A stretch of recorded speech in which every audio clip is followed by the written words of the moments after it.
আচ্ছা, আজকে আপনাদেরকে কাঁচা আমের লাড্ডু তৈরি করে দেখাবো। সেজন্য এখানে ফ্রেশ কাঁচা আম নিয়ে নিয়েছি। এখন একটা পিলারের সাহায্যে কাঁচা আমের ছোকরাগুলোকে ভালোভাবে ছিলে নিচ্ছি। এরপর একটা গ্রেটারের সাহায্যে কাঁচা আমগুলোকে এভাবে চিকন, চিকন স্লাইস করে কুচি করে নিতে হবে। তারপর এই কাঁচা আমে আমি সামান্য পরিমাণে লবণ দিয়ে মাখিয়ে রেখে দেবো কিছুটা সময়, প্রায় ০.৫ ঘন্টার মতো। তো মাখিয়ে রাখার পর এটার থেকে যথেষ্ট পরিমাণে পানি বের হবে। এরপর আমি চিপে, চিপে পানিটা বের করে শুধু আমটাকে নিয়ে নেব। একটা পাত্রে আমগুলোকে নিয়ে তারপর আমি এখানে দিয়ে দিচ্ছি ১ কাপের মতো চিনি। এরপর এটাকে মাখিয়ে রেখে দেব বেশ কিছু সময়। তারপর এখানে কিছু মসলা এড করব হলুদের গুঁড়া, মরিচের গুঁড়া, ধনে গুঁড়া, জিরে গুঁড়া এবং দিয়ে দিব সামান্য পরিমাণে শুকনো মরিচের গুঁড়া। সবগুলো উপকরণ দিয়ে ভালোভাবে এটিকে মাখিয়ে নিতে হবে। এরপর আমি চুলায় একটা প্যান বসিয়ে দিয়েছি। তারপর সেখানে দিয়ে দিচ্ছি সেই মসলা মাখানো আমের কুচিগুলো। এগুলোকে এখন আমি নেড়েচেড়ে ভালোভাবে সেদ্ধ করে নেব।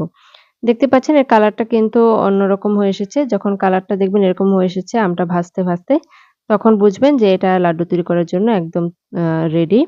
এরপর পারফেক্ট দোকানের মতো লাড্ডুর কালার আনতে চাইলে সামান্য একটু পরিমাণে অরেঞ্জ ফুড কালার ব্যবহার করতে পারেন।